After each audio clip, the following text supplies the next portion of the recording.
Well, Joe, what have you stumbled upon here?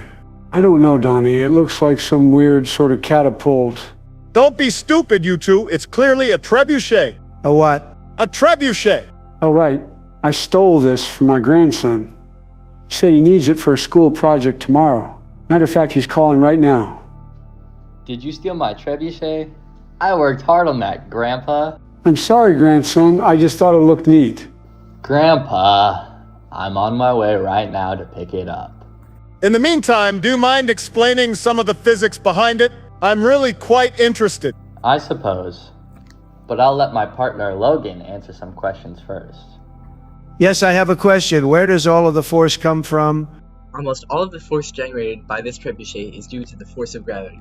The heavier the counterweight is, the faster the egg will launch, due to the second law, force equals mass times acceleration. If the acceleration stays the same, which it will since Earth's gravity is constant, the more mass there is, the more force will be generated. Centripetal force is also a factor, because when the counterweight falls down, the main arm and sling will accelerate in a circular motion. Centripetal force occurs when the arm and sling enact a force on the basket and egg by tension, pulling the egg in towards the trebuchet. If this wasn't the case, inertia would take the egg and basket flying in the opposite direction. It is because of this centripetal force and force of gravity that the egg undergoes a lot of angular acceleration, which is the rate at which an object's angular velocity changes.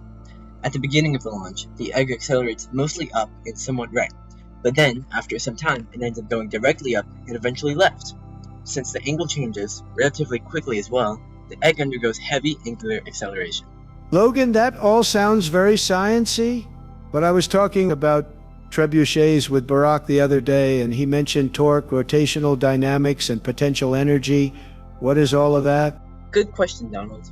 Torque is the twisting force that causes rotational movement, which is kind of like a combination of both the initial force caused by gravity and the centripetal force caused by tension in the rope.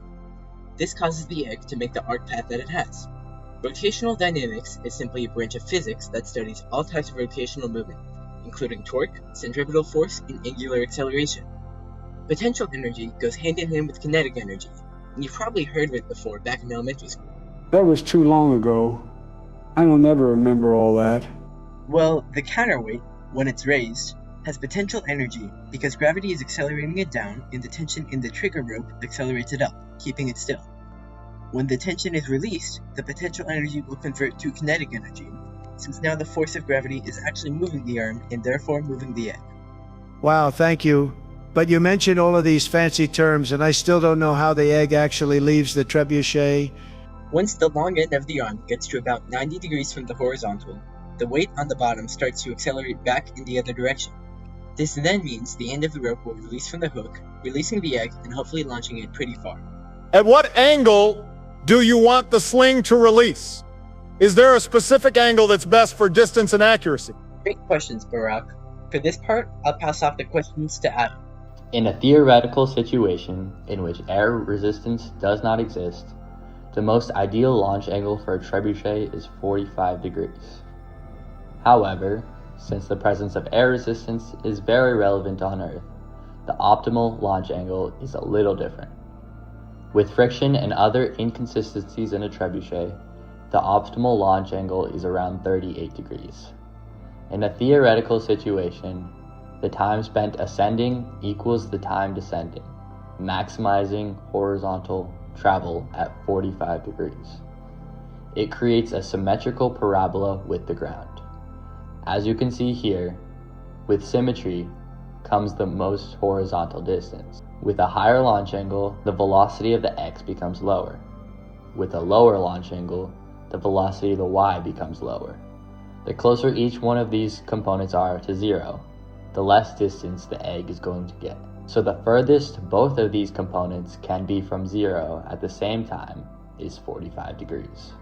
When air resistance is taken into account, in order to be symmetrical, the launch angle must be slightly lowered, but the same rules still apply. Our true initial launch angle was around 20 degrees to the horizontal. Although we tried to get closer to 38, the pin was hard to adjust and gave results of 80 degrees when bent back only a little bit. This definitely contributed to the unoptimal performance of our trebuchet. Our velocity was pretty good, at around 6 meters in 0.61 seconds. Using these values in the equation we have learned in physics class, we can predict that the velocity is around 10 meters per second. 6 divided by 6.1 is around 10.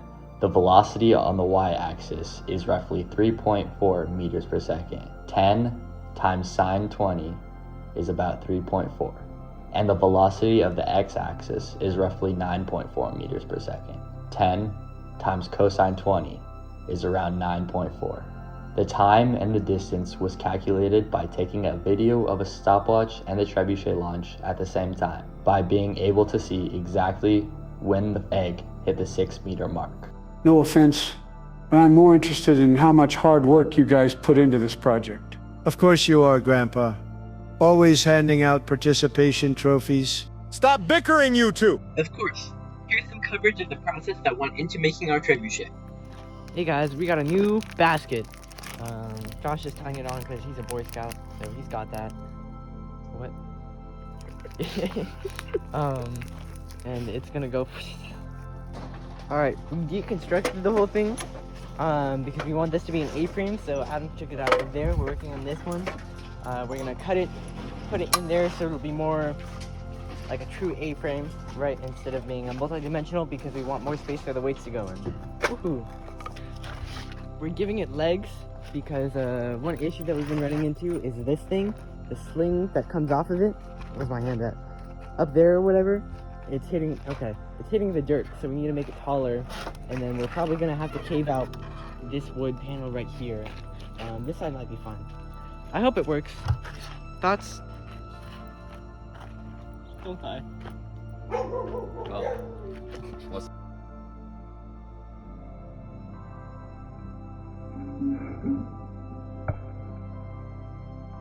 Wow, great job, you guys. Truly, it's very impressive. It's okay, I guess. You know what? I'll take a 67% approval rating. Did he just say? I think he did. 6, 7,